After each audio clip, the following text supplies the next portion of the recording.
呢一個被告咧係冷血、冷靜同埋變態嘅。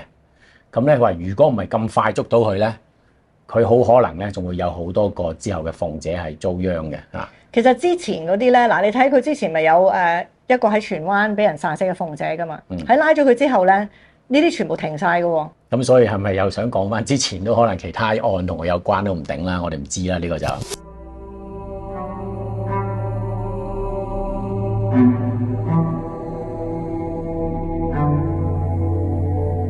翁靜晶危險人物2.0。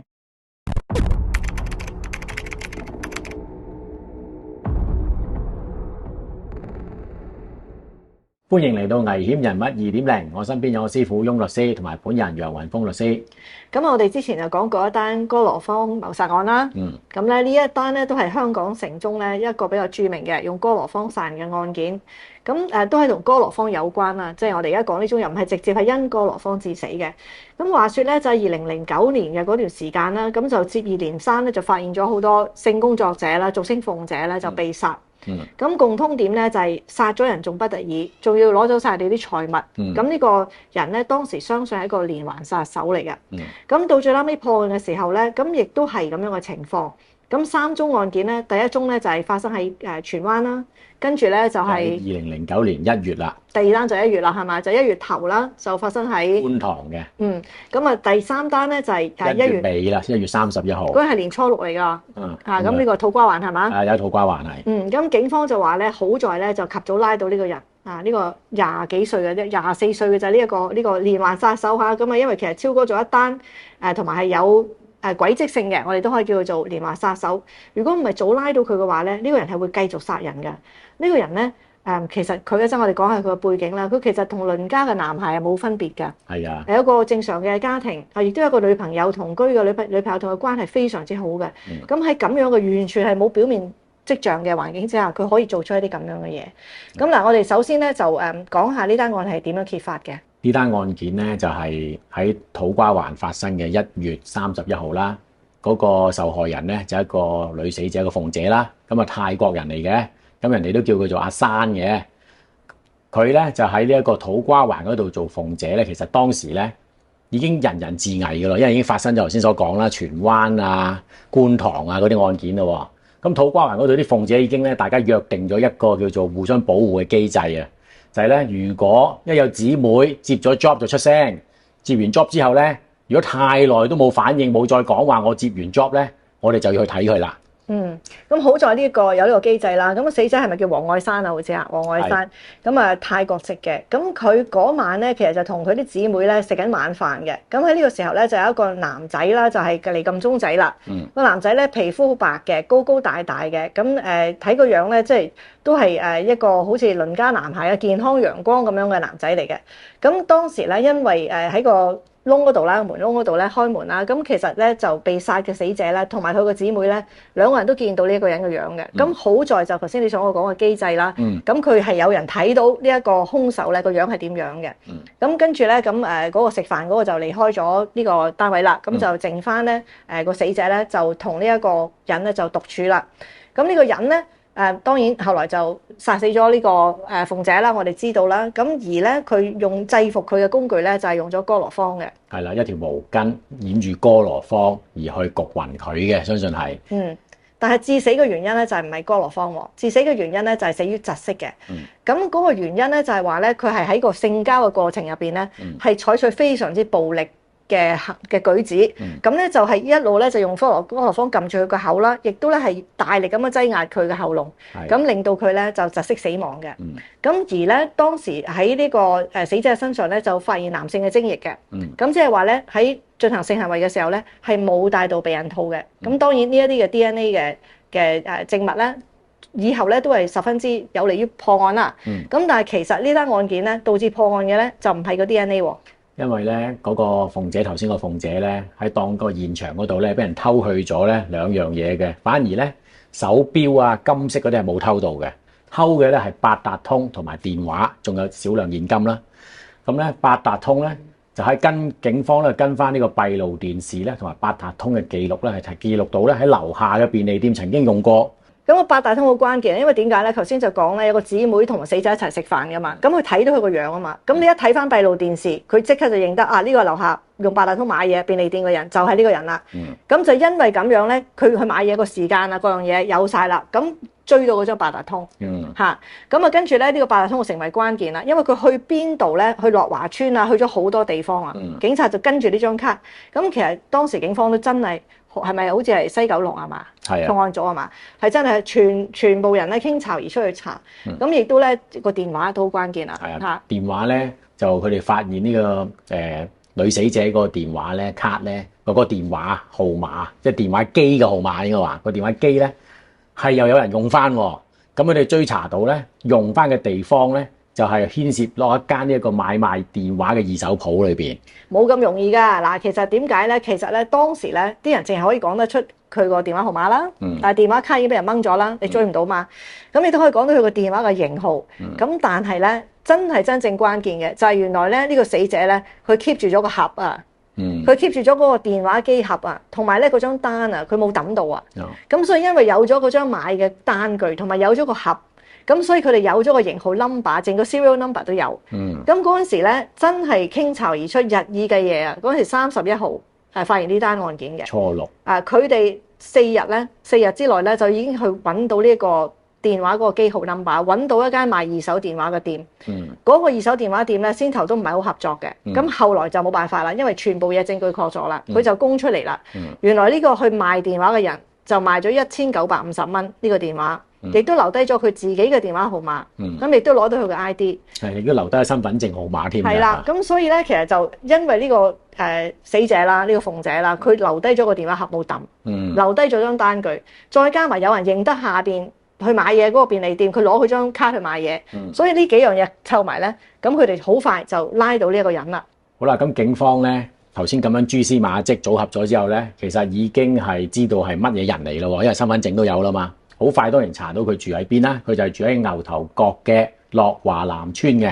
咁啊，大批警員咧就去咧樓下埋伏啦，直到嗰日嘅下晝2點幾咧，佢一出現咧就已經採取拘捕行動啦。疑犯一度拒捕，咁啊正常啦嚇。同埋最衰咧，佢係將一批懷疑同案件有關嘅證物咧掉落街。咁即係話其實拉佢嘅時候咧，去佢屋企拉佢嘅。咁咧佢就掉嘢落街，佢掉咩落街咧？就係嗰啲裝個哥羅芳嗰個1公升嘅啤酒樽。其實咧原來佢之前已經買咗1公升嘅哥羅芳嚇，去諗住去做呢啲即係去犯案啦。咁啊抌咗落街，咁啊同埋其他啲證物。咁啊佢間屋度咧亦都搜到咧，佢仲有啲祝君早安嘅嗰啲毛巾啊，即係用嗰啲毛巾嚟焗人嘅咁樣。咁好啦，咁拉到佢之後咧，咁警方亦都同佢講啦，你係涉嫌即係謀殺啦。咁佢就嚇邊單啊？你講緊我唔係有心殺佢哋嘅喎，你講緊係咪觀塘同埋土瓜灣嗰2單啊？係佢自己講出嚟嘅，即係拉佢嘅時候，佢就我唔係有心殺佢哋嘅。咁邊個佢哋咧？佢講咗我唔係有心殺佢哋係嘛？佢仲要話，本來人哋講緊係土瓜灣嗰單啫，咁佢就話仲要問翻差人轉頭就話，你哋係咪講緊土瓜灣同埋觀塘嗰單啊？咁好啦，咁啊因為佢自己講咗出嚟啦，咁啊跟住觀塘嗰單咧，其實咧就係發生喺月頭，即係話1月31號之前嘅3個星期前，佢就已經喺觀塘嗰度咧做咗同樣嘅事嘅，咁亦都係一樣咧係用咗哥羅芳去焗嗰個死者嘅，咁呢個就已經係證據確鑿啦，咁啊嗰單都係佢做啦，咁嗰單咧就發生喺觀塘嘅，咁嗰位嘅性工作者個死者佢個背景係點啊？佢咧就叫做關淑儀，47歲嘅。咁咧，其實佢喺嗰度啊做叫做有個名叫紅牌替工啊，即係佢不停咧就譬如有邊位鳳姐佢返唔到工，咁有個空缺喺度，佢就去做替工咁啦。咁啊周圍替工嘅，點知嗰日咁啱，其實佢出事咧就係咁啱就替正嘅一個佢朋友嘅工嘅啫嚇。咁呢個不幸嘅死者關淑儀咧，佢係死後咧幾日先俾人發現嘅。咁因為嗰陣時咧，仲未係去到一個超級人心惶惶嘅時間啦。因為對上一單咧就係2008年嘅11月嘅，嗰單係荃灣嘅。咁共通點咧就係話呢啲嘅死者都係俾人用毛巾焗死嘅，咁樣。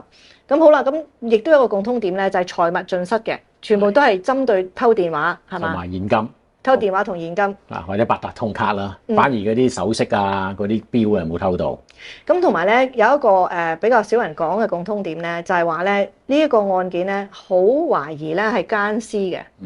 咁因為咧睇得到咧，好似嗱我哋頭先所講嗰個死者啦，死喺土瓜灣嗰個啦，阿珊啦。嗯阿珊咧，佢被發現嘅時候咧，佢係嗰隻腳咧就係一半喺張床出邊嘅。係係就唔係咧好似呢個兇手所講咧，佢去幫襯佢兩個喺張床度，唔係嘅，係好匆忙嘅嗰個樣。而且阿珊嘅口入邊咧，當時有個香口膠嘅，香口膠都未吐嘅。係咁應該估計咧，呢個人咧焗一入到去之後就即刻採取暴力，就係焗暈咗佢哋，然後咧就焗死咗佢哋。係喺佢死後嘅時候先發生性行為嘅，應該係好有可能係奸屍嘅，有呢個奸屍嘅癖好嘅咁樣。咁好啦，咁一個咩人會做啲咁恐怖嘅嘢咧？同埋佢嘅講法又係點樣咧？咁不如首先講一講佢係咩背景啦。兇手叫康子賢，24歲，咁咧佢喺美孚德仁書院咧中五畢業嘅，咁佢做過好多工啊，做過酒樓侍應啦、戲院嘅服務員啦、裝修嘅學徒啦，但係全部都係散工嘅性質嘅。咁佢投閒自散咗2年喎，佢就報讀咗一個專業教育學院摩利神山分校、屋宇裝修裝備課程啊。咁啊一路讀就一路叫做裝修啦咁樣。咁其實佢冇乜特別嘅，即係平時係中意踢波啊、睇戲啊、打 war game 啊、打機啊，嗜好咧同一般青年冇乜分別嘅喎。咁同埋咧，其實佢有個好錫佢個媽嘅，佢媽嗰陣時係54歲嘅，咁啊媽媽咧26歲嘅時候咧就生咗佢啦，咁跟住後來同爸爸就婚姻關係唔好啦，就離婚啦，咁每個月爸爸就本來用18,000蚊去養佢哋嘅，咁到康子賢大個咗之後咧，咁就冇再俾咁多錢啦，俾5,000嘅啫，咁但係咧媽媽咧係冇做嘢，全心全意去照顧佢嘅，咁除咗媽媽之外咧，佢都有個女朋友嘅喎，咁嗱我哋知道啦。2008年嘅11月咧，就係佢第一次，即係佢其實拉咗佢2單，之前嗰單荃灣咧就冇告到嘅，就唔知關唔關佢事嘅。知道關佢事嘅咧，就係2008年11月，佢殺嗰個姓關嘅鳳姐嘅時候，就係11月。但係咧，佢係10月嘅時候咧，識咗個女朋友阿 Cat 嘅。咁兩個咧就係喺打機啊、唱卡拉 OK 銅鑼灣嗰度識嘅，係嘛？係啊，佢嗰個女朋友咧就係25歲啊，就係 Cat 啊，就做呢個特賣場嗰啲售貨員啊。咁佢點識咧？就喺銅鑼灣樓上酒吧消遣嘅時候識嘅，一撻就着，仲要即刻就去咗開房啊。咁啊，然之後咧做咗情侶。咁啊，講翻個女朋友咧，咁佢係2008年嘅時候咧，就10月識佢噶嘛。咁我哋當然冇證據話一定係2008年11月嗰單荃灣嗰單係佢做啦，即係冇話肯定啦。咁但係佢同咗個女仔係12月同居噶嘛，識咗2個月。跟住落嚟嗰個月1月份就已經開始殺2個啦。1月頭殺一個，1月尾殺一個，冇錯。佢已經同個女朋友喺埋一齊噶咯喎。咁而且仲有恐怖嘅地方咧，點解會選中呢2個受害人咧？原來咧，佢第一次約咗女朋友見面咧，就約咗喺觀塘。所以咧，佢近住女朋友見面嘅地方，就去揾嗰個鳳姐，就喺嗰個區嘅。即係話咧，一殺完人之後咧，佢就會見女朋友，同埋一齊食飯啊，表面係若無其事嘅。冇錯啦，咁第2次咧喺土瓜灣殺人咧，即係因為個女仔喺土瓜灣嗰度做嘢嘅。咁其實阿 Cat 咧，佢女朋友都好慘嘅，因為差人查案咧，一定要問阿 Cat 同呢個被告嘅生活細節啦，包括性生活方面啦。咁阿 Cat 咧，佢透露裏邊咧就係呢個被告咧，其實都係一個幾斯文嘅人。咁咧每個星期佢哋都正常會行埋性生活2至3次咯。咁啊男士咧嗰個咁啊被告咧中意男上女下啦，中意打真軍喎。咁啊中途咧先至咧係為咗避孕嘅原因咧戴翻個避孕套嘅。咁咧甚至乎咧根據 Cat 嘅形容咧，佢覺得咧佢太溫柔，有少少滿足唔到佢添。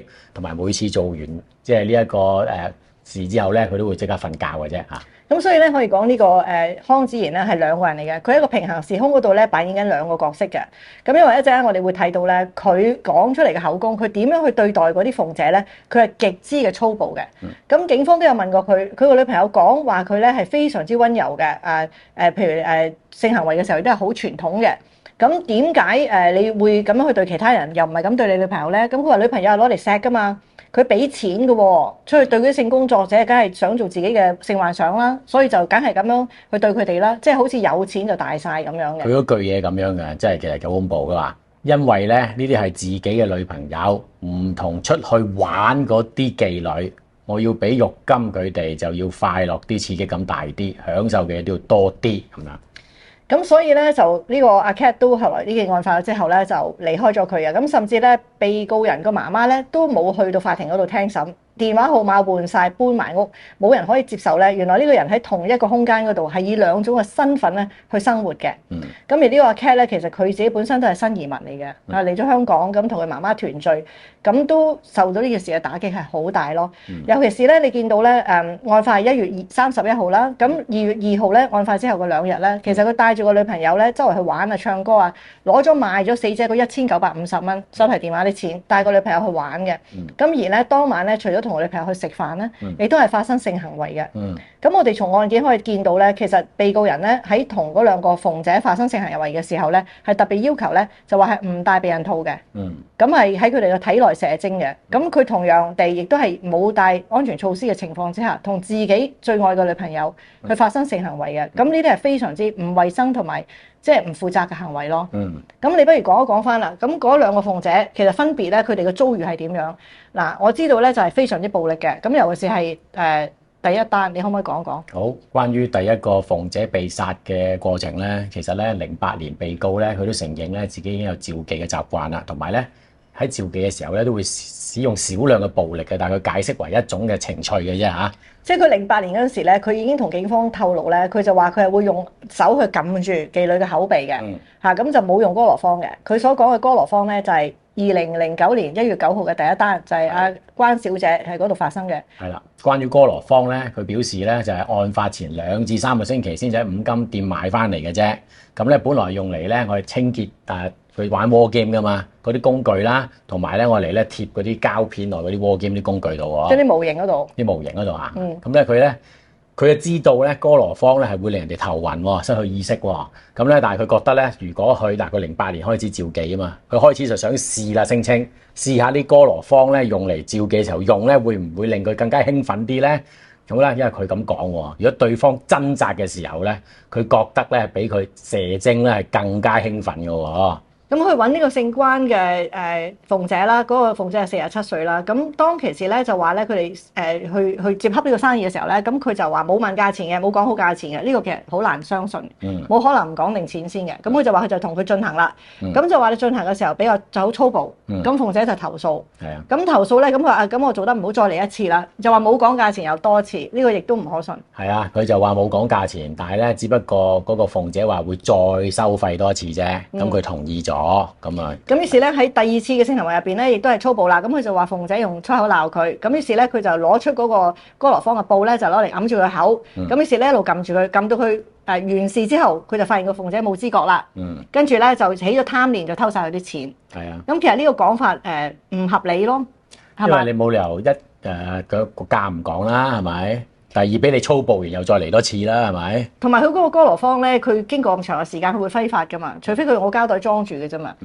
更加可能即係相信嘅咧，我諗喺啲判詞嗰度咧，都係咧，其實佢根本冇任何嘅議價嘅問題嘅。佢從來冇講過價錢嘅，因為佢根本就冇錢，佢爭人哋幾萬蚊，先都唔先下。佢根本就係冇諗住俾錢嘅，佢衝入去二話不說就已經係制服佢噶啦。嗰個哥羅芳係成張布係塞滿晒，一入去就已經係嚟噶啦，即係唔係話佢講咁多嘢嘅，唔可信嘅。咁好啦，咁呢個就係佢話佢對待第一個鳳姐嘅做法。第二個咧就係1月31日啦，即係1個月到啦。咁咧佢就去咗土瓜灣犯案。佢點解揀土瓜灣咧？就因為求其揀一區喎，嗰一區咧就係接近佢接女朋友放工喎咁話。咁咧佢去到咧呢個地方咧，曾經去過單位鳳姐嘅單位咧撳門鐘2次，不過冇人理佢。即係另外一個房嚟嘅。係呢一個房，咁打算離開㗎啦已經嗰陣時。咁咧咁唔好彩，呢個死者啊走出嚟，黃愛珊着住背心短裙走出嚟，就招呼被告咯，就叫佢入翻房，就請埋佢飲一包檸檬茶添。咁跟住咧，被告咧就要求打真軍嘅。咁咧，黃女士啦嚇，即係咪死者啦？咁咧就話唔係好肯㗎。咁但係咧佢話咧，肉金可以加倍。咁咧個死者就先至肯嘅啫。咁根據佢嘅講法咧，即係點解會用哥羅芳去對付佢咧？就係話咧，佢今次想話扮演兩公婆角色，咁啊好似男朋友女朋友，就用枕頭打嚟打去咁樣。咁個女仔就同佢玩得好大聲喺度叫。咁於是佢驚驚動咗人哋，咁於是咧佢就用個哥羅芳咧就焗佢。咁結果又係啦，佢做完咗呢個性行為之後，發現呢個人已經即係死咗啦咁樣。呢個佢嘅講法。咁但係咧呢個講法當然亦都係我諗唔會被陪審團接納嘅。個原因係點解咧？因為佢喺個法庭嗰度咧，其實佢係有講過咧，唔想俾隔離屋啲人聽到，以為有人打劫。咁跟住控方就猛咁問佢點解你會提起打劫呢樣嘢嘅咧？你係咪諗住入去打劫嘅咧？本應嘅時候，即係咁樣追問佢嘅。咁嗰啲其實嗰啲解釋唔合理。咁同埋咧就呢個黃小姐啦，呢個女仔啦，其實佢個口入邊仲係有嚿香口膠咬住嘅。即係合理嚟講咧，佢如果接客嘅時候，佢個口入邊食緊嘢啊，或者有香口膠啊，咁佢都係應該會吐咗先嘅。咁根本係完全未有機會處理任何嘢，佢一衝入嚟就殺咗佢啦。咁同樣嚟講咧，佢根本係冇錢俾嘅。佢自己一毫子都冇嘅，你點樣去召妓咧？係，因為佢身上根本就冇足夠嘅錢啦，同埋咧嗰個閉路電視睇到咧，佢入去同出嚟嘅過程只不過大概10分鐘到嘅啫。咁點樣講嗰啲咩點嚟點去玩兩公婆遊戲咧？咁啊唔夠時間啦。好啦，咁呢個案件咧，後來咧就上 court 啦，潘敏儀法官咧就審嘅，叫潘嚇。咁咧就陪審團全部一致裁定咧，就係呢個謀殺罪名成立，就2項謀殺罪名成立，就終身監禁。咁呢個都算係咧，令到大家嘅心裏邊安慰一下啦，安慰一些啦，即係佢得到佢應該得到嘅制裁啦。咁但係好不幸地咧，過咗冇幾耐之後咧，佢就上訴喎。咁今次咧仲俾佢咧上訴得直，發還重審喎。係啊，佢11年9月26號咧就係上訴得直嘅。咁上訴庭點講咧？上訴庭嘅咧就批評原審女法官即係Maggie Poon啦嚇。咁有陣時都會嘅係咪？上訴庭批評一啲法官，咁咧佢話佢咧就有一面倒嘅感覺，咁咧就冇乜分析咧辯方嘅證供，亦都咧冇將咧辯方嘅案情咧去逐樣去擊潰，所以咧有欠公允嘅。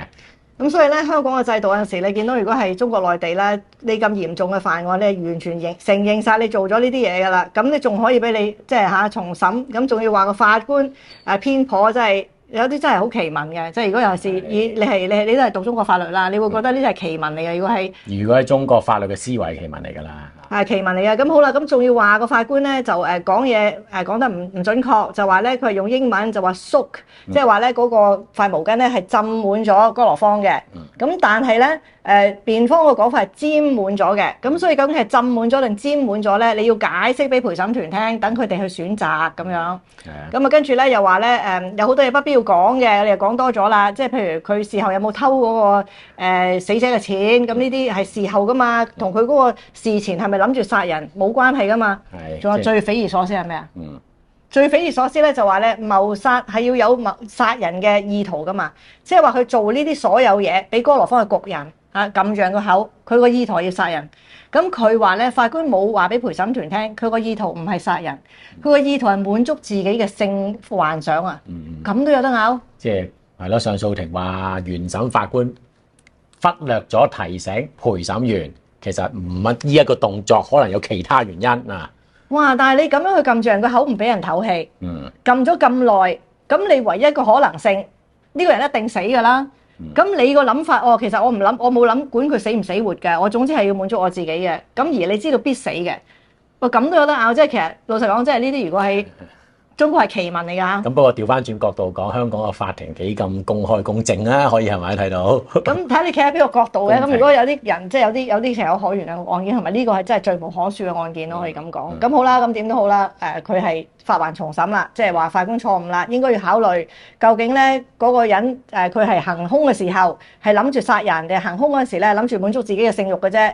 如果佢行兇嘅時候純粹係滿足自己嘅性慾嘅話咧，咁佢嗰個主觀嘅殺人嘅意圖就唔成立啦，咁就係誤殺啦咁樣咁好啦，咁啊卒之咧就案件真係發還重審啦。咁啊去到呢個2012年嘅時候咧，咁啊真係得償所願啦，俾佢2條控罪噶嘛，2條謀殺控罪，咁只係咧1條入咗謀殺啫，另外嗰條咧就係誤殺嘅，就關淑怡嗰條咧，即係第一單喺呢個觀塘嗰單咧就改翻做誤殺罪。咁下一單咧，即係黃愛山嗰單咧，就仍然係謀殺罪名成立嘅。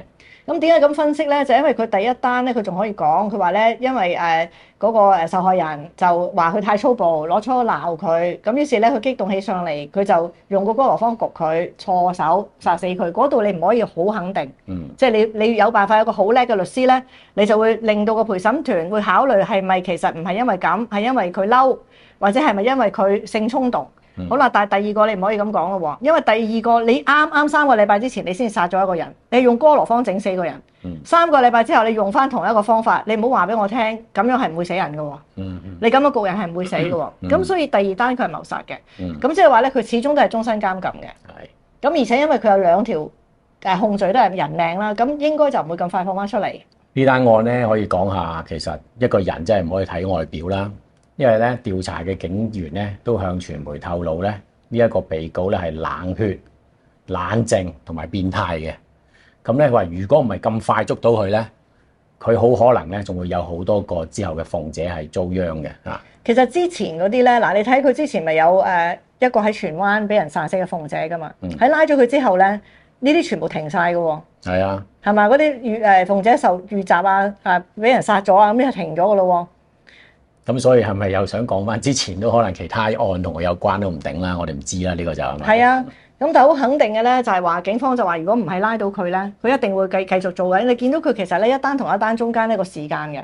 嗱，如果假設啦，08年11月嗰單係佢做嘅。咁因為我哋知道09年1月嘅2單係佢做噶嘛。咁其實個時間係大概個零2個月嘅啫嘛。好接近啦。好接近噶嘛。咁但係跟住落嚟，佢就變成3個禮拜做一次喎。即係如果你睇翻林國雲咧，其實都係有 pattern 嘅。你睇到佢哋係幾多個禮拜之後咧，就開始有嗰種衝動又嚟；幾多個禮拜之後，衝動就嚟，係要不定咁樣做啊。咁而咧，警方好肯定咧，佢根本由頭到尾都冇諗過俾錢。一嚟到就要殺個鳳姐噶啦。原因係乜嘢咧？佢銀行戶口得翻400蚊嘅啫。佢冇可能有錢去俾嘅。咁所以佢根本係同埋佢買1公升嘅哥羅芳。你話你點會買成1公升嘅咧？你係諗住一路用噶嘛？係啊，所以可能佢心目中根本唔會得一個受害人，好彩夠快捉到佢嘅咋。咁同埋咧，即係佢有啲花絮嘅，即係我頭先講話，其實即係外表睇唔出，因為咧個外表咧係咁樣嘅，佢昂藏6尺喎。首先係高大先啦，一頭短髮啊，就喺庭上邊啊着咗黑色大褸啊，臉型咧雖然長長地，但係有少少鞋臭，但係咧外表係斯文靚仔嘅。當時有少少似鄰家大男孩嘅感覺啊！當時咧有旁聽嘅女市民就表示啊，話佢咧讚佢係高大靚仔斯文。咁嗱，呢啲嘅情況香港係少啲嘅，即係外國嗰啲連環殺手咧，甚至真係有 fans 嘅，係有人寫信入去啊，話我愛上佢啊，有呢樣嗰樣咁。好在我哋亞洲始終都係未去到咁民蠢啦，即係咁樣嚇。咁啊，唯一一個安慰咧，就係話佢係終身監禁啦，起碼因為1條罪終身監禁啦。而呢個人佢亦都有跡象係一種變態啦。咁我諗佢放翻出嚟嘅機會就唔多啦。咁樣係嘛？咁呢單案法官咧喺判刑嘅時候咧，都講咗呢一個被告康子賢咧係一個性工作者狩獵者啊。咁咧佢用啲高濃度嘅哥羅芳咧，就係撳住鳳姐口鼻咧，仲將佢焗死，仲偷佢財物咧。亦都話咧，見到人哋掙扎嘅時候咧，佢個感覺係好嗨，即係興奮嚇。咁咧，直頭係一個危險人物啊！咁咧亦都話佢咧好可怕啦，亦都咧覺得佢係一絲悔意都冇噶。咁法官亦都咁講喎，佢話咧依家香港當時社會咧獨自工作嘅鳳姐咧，其實係未有得到足夠嘅保護噶。佢哋成日咧都好擔心就係睇到一啲咧表面咧好似好正常，好似頭先講嗰個又高大靚仔咩性咧。其實係一個好極度嘅危險人物嚟噶，咁被告偏偏佢冇案底啦，佢咧亦都咧冇 DNA 嘅資料喎，所以，因為佢有案底先會傳咗個 DNA 嘅資料噶嘛，咁咧好彩呢次係咩咧？法官係大讚啲警方可以咁快咁勤力，因為警方表示佢當日嗰幾日咧傾盡全力出晒傾巢而出去，周圍便利店啊街啊，睇下撞唔撞到呢個人添噶喎。好在就有人認得咯，就有個鳳姐嘅朋友一齊食飯望到，就知道佢個樣，咁真係其實真係好快破案。咁同埋我記得咧，以前咧我哋律師樓好似代表紫藤嘅喎，你負責嘅喎嗰個客係嘛？即係你幫佢哋做好多嘢㗎。嗰陣時其實做義務嘅法律工作嚟嘅，我哋有啲案件識咗紫藤，咁啊邀請我哋做義務咁啊，主要講下有啲譬如有啲乜嘢情況係危險啊，佢哋講啦，我係講法律嘅啫，即係咩叫？